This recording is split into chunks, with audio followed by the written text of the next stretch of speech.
To the Galactic Alliance, the chemical known as trimethylxanthine is a Class A biological weapon. One drop is enough to stop the heart of a heavy assault trooper instantly. It is banned in 500 star systems, and possession of it is punishable by immediate death. But when the new human engineer walked onto the bridge holding a steaming cup of this liquid nightmare, he didn't look like a terrorist. He just looked tired. As the security alarms screamed and the alien crew cowered in fear, they were about to learn a terrifying truth about the species from Earth. Humans do not just survive the deadliest poison in the universe, they drink it every morning just to wake up. The briefing room on the Galactic Alliance starship Glory was cold and completely silent. Captain Zrix, a tall blue alien with 4 glowing eyes, stood at the front of the room. He looked very serious. The new recruits sat in their chairs, too scared to move or make a sound. Today was their safety training. They were learning about the most dangerous things in the deep universe. Zrix pointed a long finger at a hologram floating in the air. It showed a list of forbidden chemicals. These were poisons that could kill an entire city in seconds. But there was one chemical at the very top of the list, marked with 3 red skulls. It was the most feared substance in the known galaxy. This, Captain Zrix said, his voice shaking with fear, is called trimethylxanthine. It is a Class A neurotoxin. The screen turned bright red to show danger. The captain explained that this liquid was pure death. Just one small drop would make an alien's heart beat so fast that it would explode inside their chest. It attacked the brain instantly, causing madness and death. It was strictly banned in 500 star systems. Even touching the container required a heavy protective suit. The young recruits shivered in fear. They prayed to their gods that they would never see such a terrible biological weapon.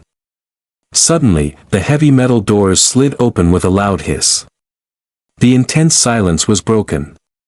In walked the ship's new human engineer, Mike. He did not look dangerous at all. In fact, he looked weak. His eyes were half closed, his hair was messy, and he dragged his feet as he walked. He looked like he was about to fall asleep standing up. But in his right hand, he held a small, battered metal cup. Dark steam rose from the top of the cup. It smelled burnt and bitter. Mike slumped into a chair and sighed loudly. He ignored the terrified looks of the crew. Suddenly, the ship's internal sensors started screaming. Red lights flashed wildly around the room. A robotic voice announced, "Warning. Lethal toxin detected. Level 5 hazard." Every alien jumped up and pressed their backs against the wall, shaking with terror. Captain Zrix pointed a trembling finger at the human. The sensors were pointing directly at the steaming cup in Mike's hand. The human was holding the galaxy's deadliest poison, and he looked bored. The chaos in the briefing room instantly got worse. 3 security guards burst through the doors wearing heavy, yellow biohazard suits. They held large plasma rifles and aimed them directly at the tired human engineer. Even with their armor and weapons, the guards were shaking in their boots. They expected the human to throw the canister of death at them any second. Captain Zrix scrambled behind a thick metal table for protection. He spoke through a loudspeaker, his voice cracking with panic. He ordered Mike to place the container on the floor slowly and move away. The captain was convinced that the container was leaking because of the dark vapor rising from it. He believed the entire bridge crew was seconds away from a painful death. Mike blinked his eyes slowly, trying to process the loud noise and the flashing lights. He was not wearing a protective suit. He was not even wearing gloves. He looked at the guards, then looked down at his mug. He felt annoyed rather than scared. To him, the only tragedy was that he hadn't taken a sip yet. He shielded the mug with his hand, protecting the warm liquid from the guards. This sudden movement made the aliens scream in terror. They thought he was activating the weapon. The smell of the roasted beans drifted across the room. To a human, it was a rich, delicious morning aroma. To the aliens, it smelled like burning chemical waste mixed with rocket fuel. One of the young recruits actually fainted just from the scent of the dark liquid. Mike finally spoke, his voice raspy and deep. He told them calmly that it wasn't a leak and it wasn't a weapon. He explained that it was just his fuel for the morning. This statement terrified Captain Rix even more. The idea that a biological species used a Class A neurotoxin as fuel was impossible. It went against all laws of biology. The aliens watched in horror, waiting for Mike's skin to melt off his bones, but Mike just stared back at them, waiting for permission to drink his lethal potion. The tension in the room was so thick it felt like the gravity had increased. Captain Rix peeked over the metal table, his 4 eyes wide with total disbelief. He realized the human was not going to surrender the weapon. Instead, the human was going to consume it. To the captain, this was clearly a suicide attempt. It was madness. The ship's medical droid rolled forward, extending a robotic arm that held a black body bag. The machine beeped sadly, calculating that the human had 0% chance of survival. To the rest of the crew, Mike was about to drink liquid fire that would dissolve his stomach lining instantly. They covered their ears, expecting to hear the wet sound of his internal organs exploding.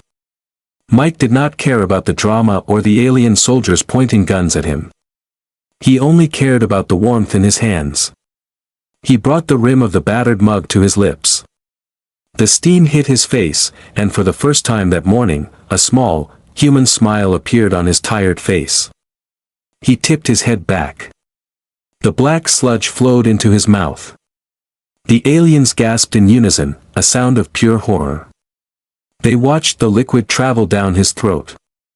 They saw his throat move as he swallowed. He didn't just take a small, cautious sip, he took a massive gulp. He swallowed the Class A toxin as if it were fresh spring water.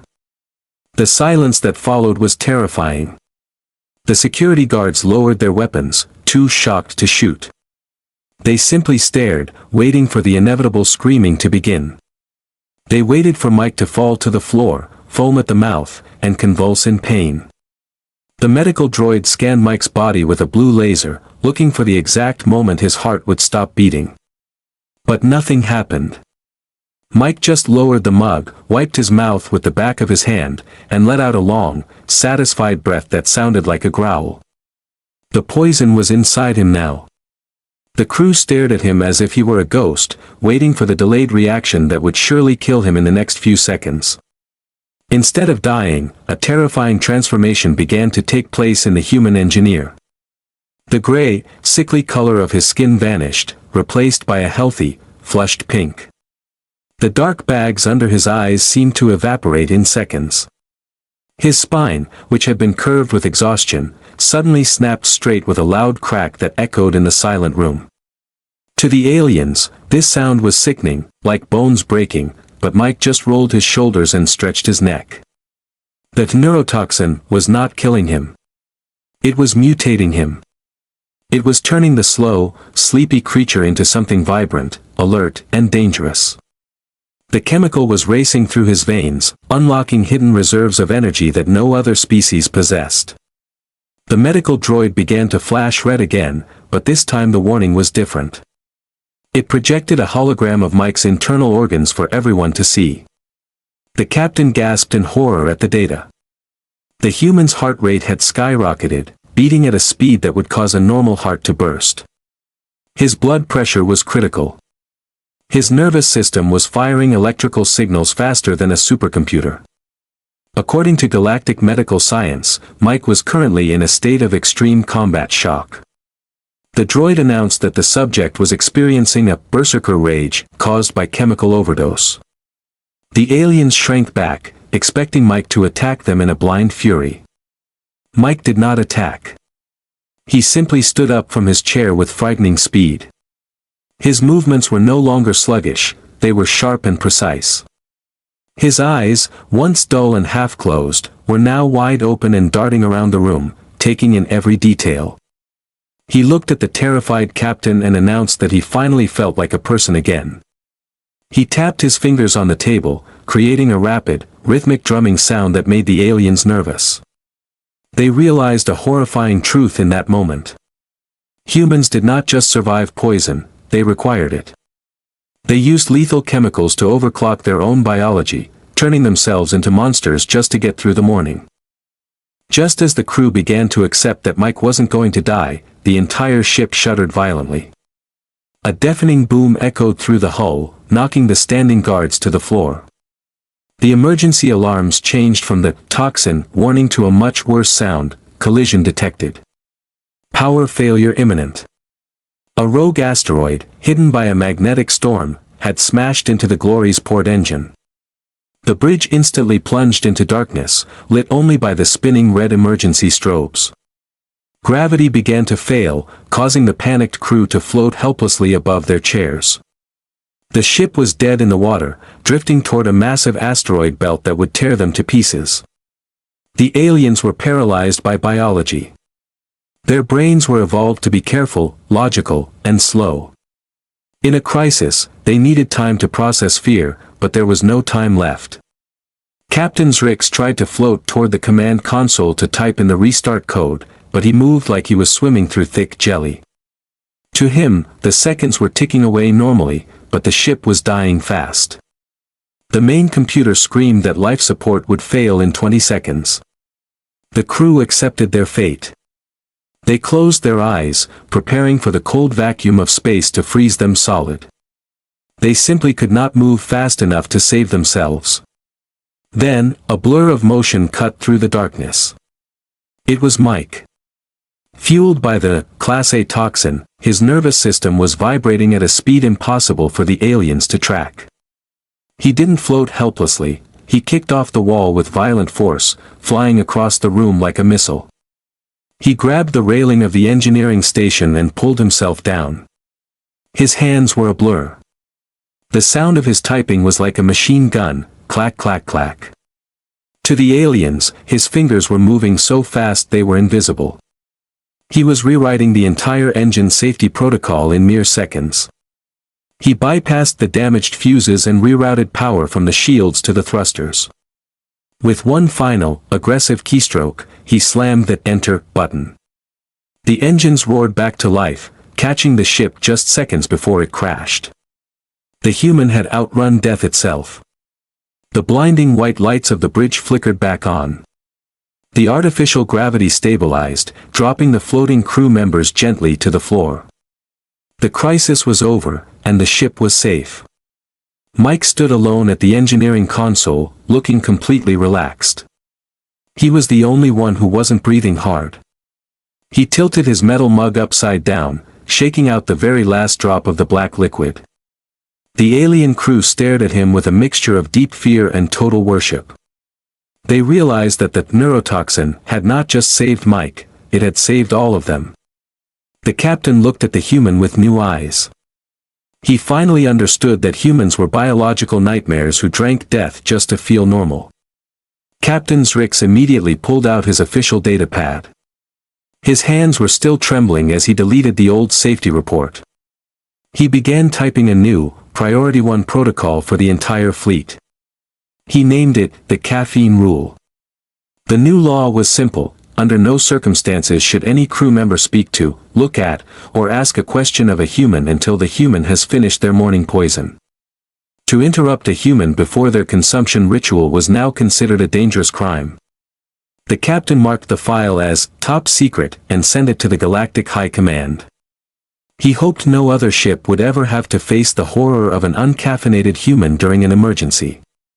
Mike, unaware that he had just changed galactic law, walked over to the food replicator in the corner. He yawned, stretching his arms again. That coffee was okay, he muttered loud enough for everyone to hear. But I have a lot of repairs to do now. Computer, give me a megajolt energy drink with triple sugar and taurine. The computer beeped a loud warning. It announced that the requested beverage contained enough chemical energy to stop the heart of a blue whale. The alien crew heard this and froze. The idea of a toxin even stronger than coffee was too much for their brains to handle. One by one, the brave officers of the Starship Glory rolled their eyes back and fainted on the floor.